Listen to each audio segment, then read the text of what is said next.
오늘은 예수님께서 부활하신 주일입니다. 이 거룩한 부활 주일에 오늘 말씀을 가지고 함께 묵상하고 또 함께 살펴볼 수 있어서 참으로 기쁘게 생각합니다.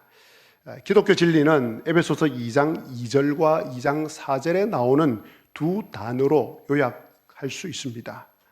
그것은 바로 그때에라는 단어와 그러나라는 단어입니다.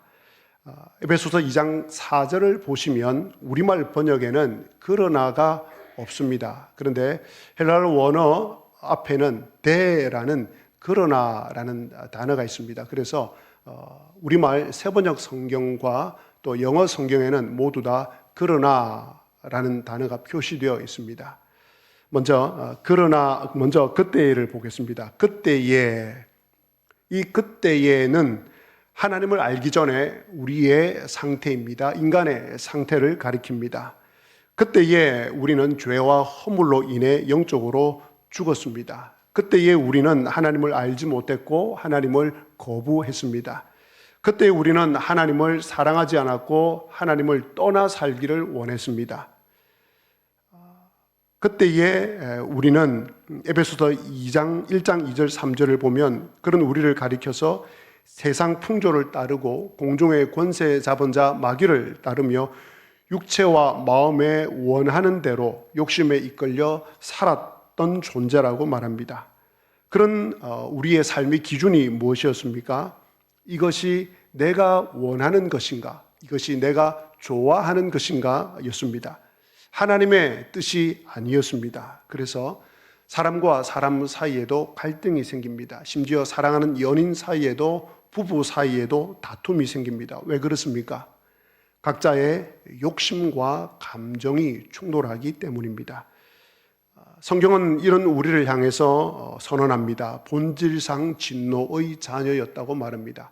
근본적으로 죄인이라고 말씀하고 있습니다. 이것이 하나님을 떠난 모든 인간의 실상이고 실존입니다.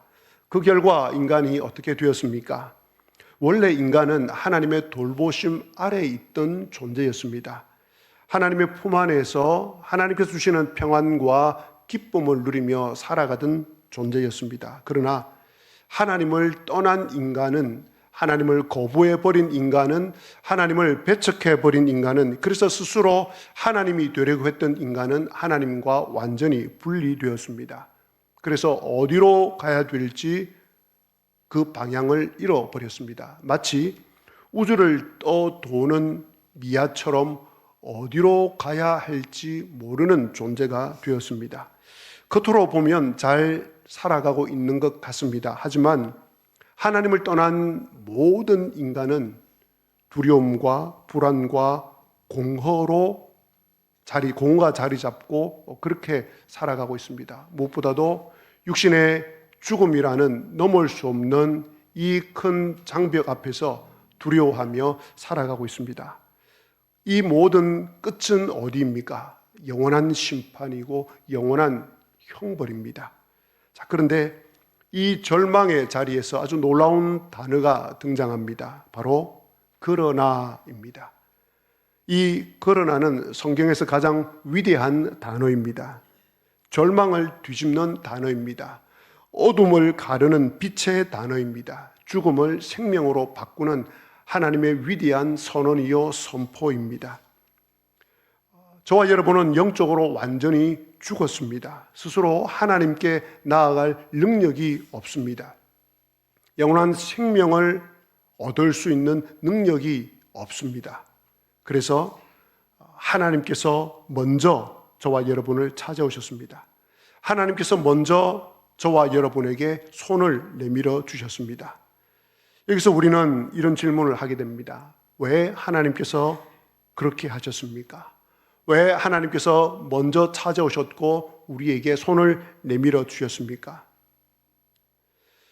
무엇 때문에 하나님을 거부하고 떠난 저와 여러분을 구원하셨을까요? 저와 여러분 안에 있는 어떤 선함 때문이었을까요? 어떤 일말의 희망, 가능성을 보았기 때문일까요? 혹시 여러분 속에, 내 속에는 그래도 조금이나마 구원받을 수 있는 선함이 있다고 생각하는 분은 안 계신지요?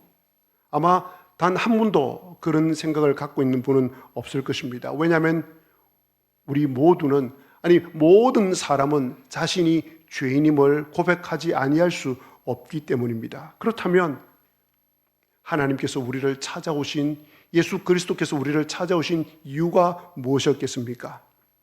우리 안에 그 어떤 것, 결코 우리의 그 어떠함으로 인해서가 아닙니다.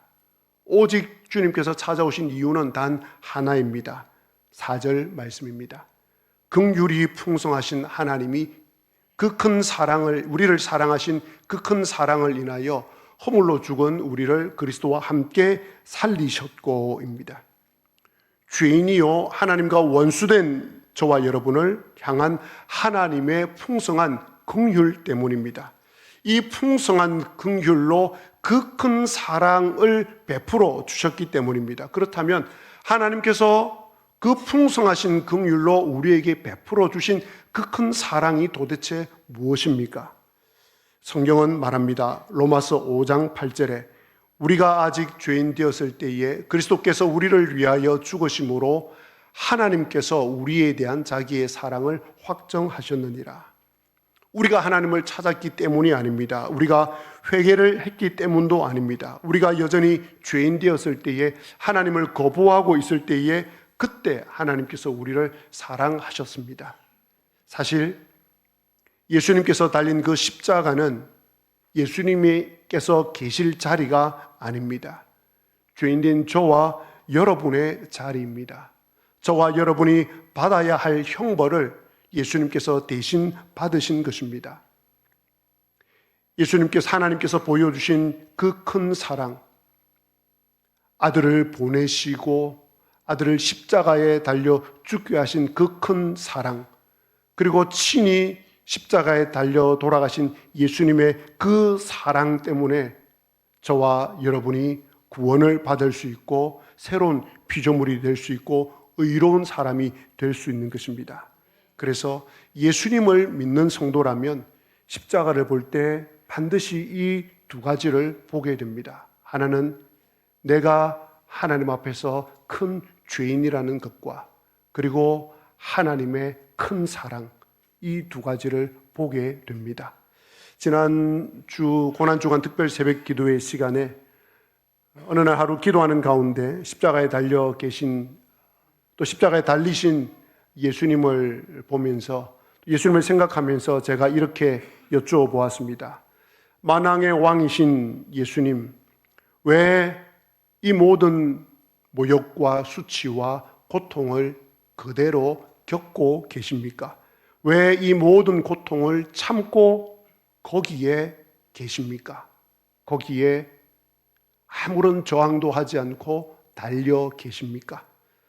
그때 예수님께서 제 마음속에 이런 생각을 넣어주셨습니다. 너를 사랑하기 때문이란다. 너를 결코 포기할 수 없기 때문이란다. 너를 죄에서 건지고 싶었기 때문이란다. 제가 다시 주님에게 여쭤보았습니다. 주님, 그게 사실입니까? 제가 그토록 귀한 존재이고 저를 그토록 사랑하신단 말입니까? 주님, 제가 어떤 사람인지 주님 다 아시지 않습니까? 다른 사람은 몰라도 주님은 저를 아시지 않습니까? 그런데도 저를 사랑하신다고요? 그러자 주님께서 이렇게 말씀하셨습니다. 내 손에 못자국을 보아라. 내 머리에 가시관을 보아라. 내 옆구리에 상처를 보아라. 내가 왜 이 고통을 당했겠니? 내가 능력이 없어서 이렇게 했겠니? 이렇게 해서라도 너를 구할 수만 있다면, 이것보다 더한 것을 해서라도 너를 구할 수만 있다면 나는 그렇게 했을 거야 라고 말씀해 주셨습니다. 오직 너를 사랑하기 때문이란다. 너를 멸망에서 건지고 싶어서란다. 나는 정말 너를 사랑한단다. 내 생명을 다 주어도 아깝지 않을 만큼 너는 나에게 귀하고 특별한 존재란다. 십자가는 너를 향한 나의 사랑이란다. 그리고 주님께서는 계속해서 제 마음속에 이런 말씀을 심어주셨습니다. 나에게 아무것도 주지 않아도 된단다. 나를 위해 아무것도 하지 않아도 된단다. 나를 위해 뭔가를 하려는 부담은 갖지 말아라. 너에게 부담 가지라고 내가 십자가에 달린 것이 아니란다. 물론 나의 영광을 위해 살고 복음을 전하고 교회를 위해 헌신하면 정말 나도 좋지. 하지만 나의 사랑을 얻기 위해 그런 일들을 할 필요는 없단다. 나는 너가 그렇게 하는 것을 보고 너를 사랑한 것이 아니란다. 그저 너가 나의 사랑하는 아들이기 때문에 너를 위해서 그렇게 한 것이란다. 꼭 한 가지 부탁하고 싶은 것이 있다면, 다른 그 어떤 것도 너에게 부탁하고 싶지 않은데 꼭 한 가지 부탁하고 싶은 것이 있다면, 나의 이 사랑을 깨닫고 너도 나를 사랑하면 좋겠구나. 아버지와 아들로서, 아버지와 딸로서 너와 친밀하게 지내고 싶구나. 너와 사랑의 교제를 나누고 싶구나. 그러니 언제든 내게 오려무나 와서 무엇이든지 이야기하고 무엇이든지 나에게 부탁하려무나. 나는 너의 아버지란다. 때로 내 사랑 안에 너가 있지만 어떤 일들이 너의 뜻대로 되지 않아서 많이 서운했던 적이 있을 거야. 너의 기도가 응답되지 않아서 나에게 실망했던 일들도 있을 거야. 그때 너가 마음 아파할 때 나도 마음이 아팠단다. 그러나 언젠가 너가 나에게 오는 날 모든 것을 다 이야기해 주마. 내게 오기 전까지 꼭 이 사실만큼은 너가 기억하면 좋겠구나. 나는 선하단다. 나는 너를 사랑한단다. 나는 너를 사랑하는 아버지란다. 그런데 이 놀라운 십자가의 사랑이 저와 여러분에게 사실이 되기 위해서는, 실제가 되기 위해서는 반드시 필요한 사건이 있습니다. 그것이 무엇입니까? 바로 부활입니다. 만약 부활이 없다면 십자가는 단지 슬픈 죽음으로 끝나고 맙니다. 부활이 없다면 제가 앞에서 말씀드린 이 모든 하나님의 사랑과 예수님의 사랑은 물거품이 됩니다. 아무런 효력이 없습니다. 증명되지 못하는 사랑입니다. 그걸로서 끝입니다. 부활이 없으면 주님께서 하신 모든 말씀을 제가 나는컨대 부활이 없다면 주님께서 하신 모든 말씀 하나도 지키지 않아도 됩니다. 이 자리에 오시지 않아도 됩니다. 부활이 없으면 그렇게 할 필요가 전혀 없습니다. 그러나 이 모든 것이 사실이 되는 이유는, 실제가 되는 이유는 예수 그리스도께서 죽음을 이기시고 부활하셨기 때문입니다.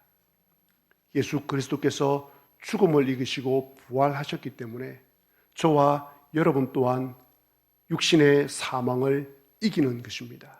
그리고 영원한 형벌과 영원한 심판을 받지 않는 것입니다. 예수님께서 부활하셨기에 이 부활의 능력이 저와 여러분 안에 있는 것입니다. 그러므로 부활을 믿는 저와 여러분들은 그 부활하신 예수 그리스도가 우리 안에 계시기에 부활의 능력으로 이 세상을 살아갈 수 있습니다. 사랑하는 성도님, 예수님의 죽으심과 부활하심을 믿으십니까? 그러시다면 여러분은 그때의 사람이 아니라 그러나의 사람이 되는 것입니다. 긍휼이 풍성하신 하나님께서 그 큰 사랑, 십자가의 사랑으로 허물과 죄로 죽은 저와 여러분들을 살리셨습니다. 이 시간 죽음을 이기시고 부활하신 우리 예수님을 찬양합니다. 이 부활의 기쁨이 저와 여러분 가운데 넘치기를 바랍니다. 십자가의 사랑과 십자가의 능력으로 이 세상을 멋지게 살아가시기를 주님의 이름으로 기원합니다. 아멘.